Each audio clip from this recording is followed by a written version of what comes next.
Lectura de la profecía de Jonás. Jonás sintió un disgusto enorme y estaba irritado. Oró al Señor en esos términos: Señor, ¿no es esto lo que me temía yo en mi tierra? Por eso me adelanté a huir a Tarsis, porque sé que eres compasivo y misericordioso, lento a la cólera y rico en piedad, que te arrepientes de las amenazas. Ahora, Señor, quítame la vida. Más vale morir que vivir. Respondióle el Señor: ¿Y tienes tú derecho a irritarte? Jonás había salido de la ciudad y estaba sentado al oriente. Allí se había hecho una choza y se sentaba a la sombra, esperando el destino de la ciudad. Entonces hizo crecer el Señor un ricino, alzándose por encima de Jonás para darle sombra y resguardarle del ardor del sol. Jonás se alegró mucho de aquel ricino. Pero el Señor envió un gusano cuando el sol salía al día siguiente, el cual dañó el ricino, que se secó. Y cuando el sol apretaba, envió el Señor un viento solano bochornoso. El sol hería la cabeza de Jonás, haciéndole desfallecer. Deseó Jonás morir y dijo: más me vale morir que vivir. Respondió el Señor a Jonás: ¿crees que tienes derecho a irritarte por el ricino? Contestó él: con razón siento un disgusto mortal. Respondióle el Señor: tú te lamentas por el ricino que no cultivaste con tu trabajo y que brota una noche y perece la otra.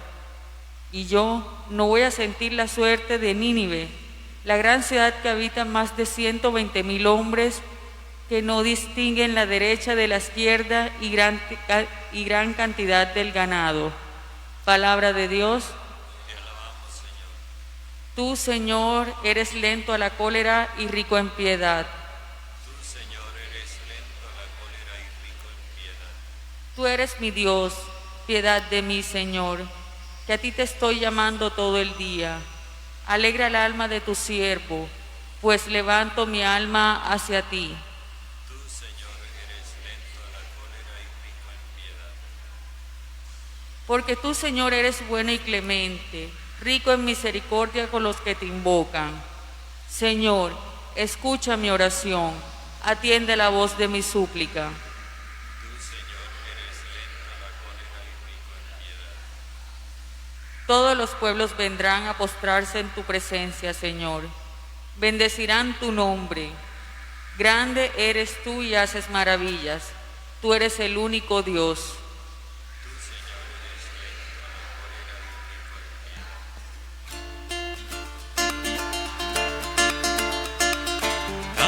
Cantemos aleluya al Señor, Dios Todopoderoso. Todo el pueblo cantando una voz, acabarle con gozo. Aleluya, aleluya, aleluya. Aleluya, aleluya, aleluya, aleluya, aleluya, aleluya, aleluya,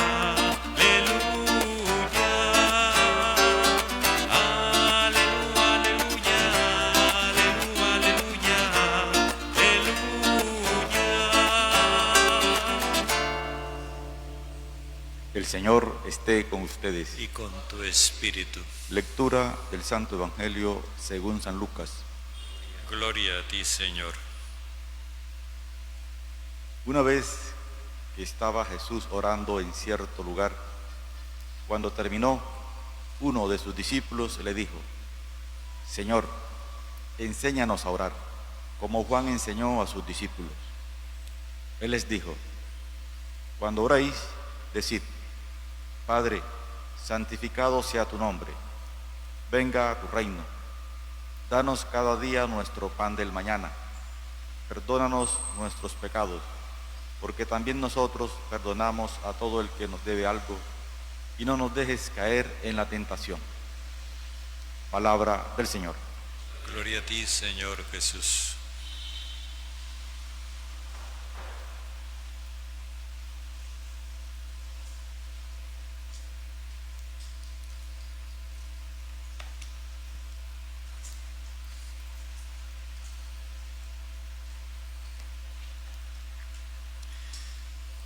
Cambiamos de escenario y cambiamos también de temática.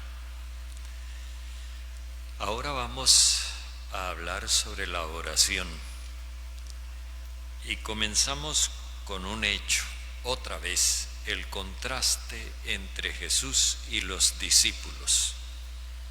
Jesús estaba orando él solo. Los discípulos estaban allí.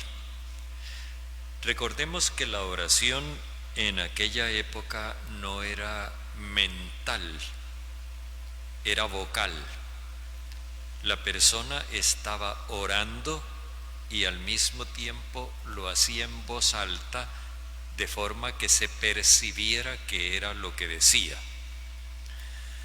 Jesús estaba orando, dice, en cierto lugar. Esta es una marca que nos da el evangelista para que nosotros comprendamos una diferencia. Los judíos consideraban como el lugar de oración el templo. Ahora Jesús nos muestra que lugar de oración es cualquier parte donde se encuentre un hijo de Dios. Donde quiera que un hijo de Dios se encuentre, allí es lugar de oración. Estaba él orando y sus discípulos estaban escuchando la oración. Recordemos que en días anteriores habíamos leído un pasaje donde se decía que Jesús oraba solo, en presencia de sus discípulos, pero solo porque ellos no participaban de la oración. Bien sea que no comprendan la oración o que no la compartan, pero en todo caso no participaban de la oración de Jesús.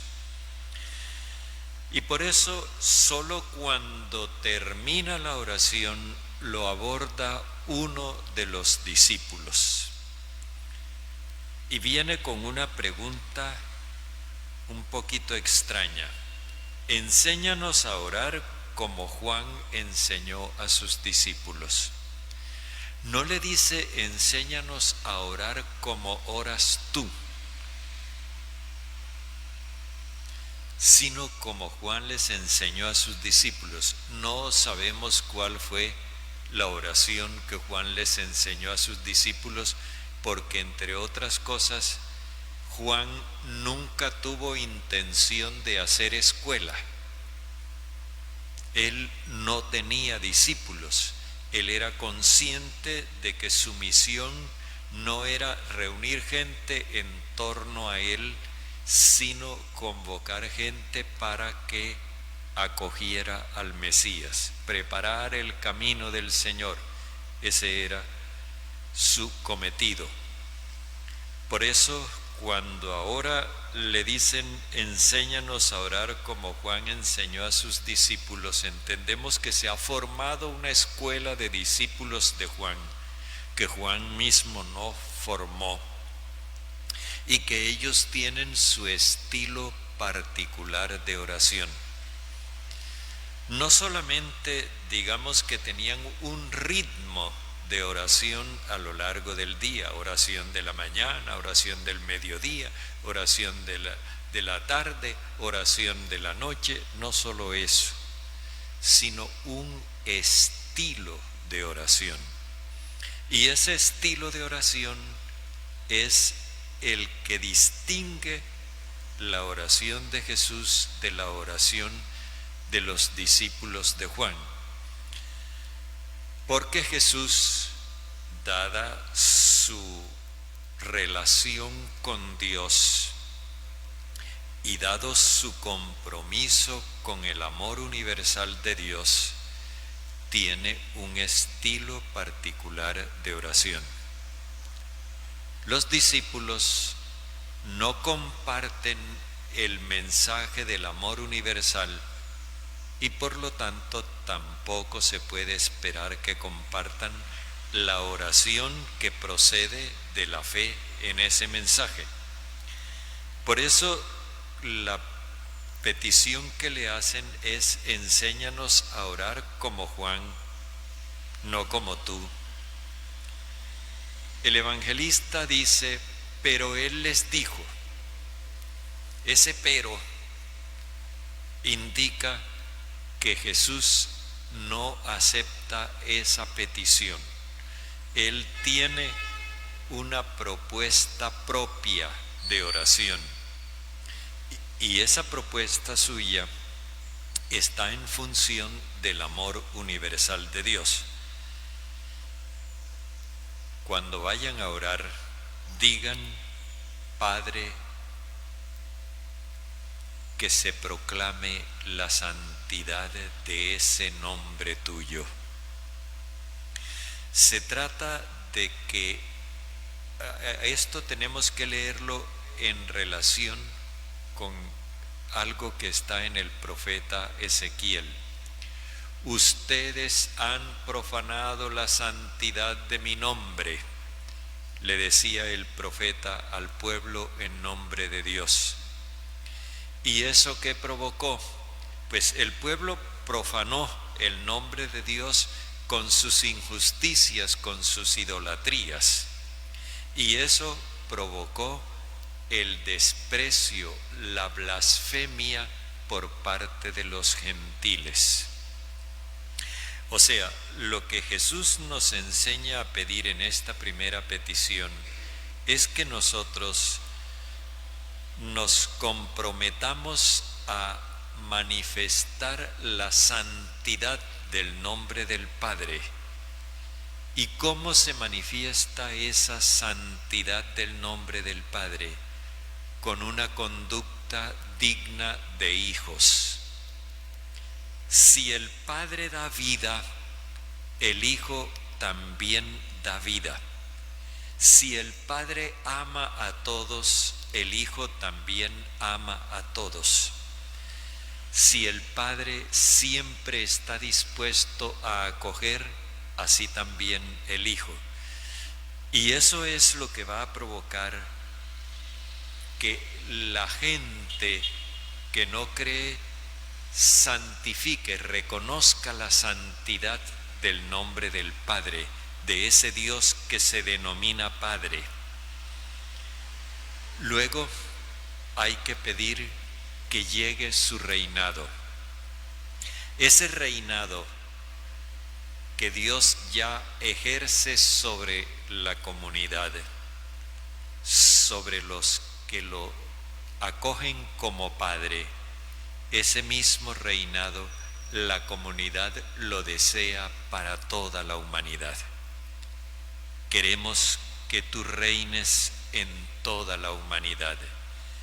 Y la manera de que esa petición se realice es con el compromiso de los hijos para hacer que el Padre reine en los demás seres humanos, manifestándoles el amor del Padre.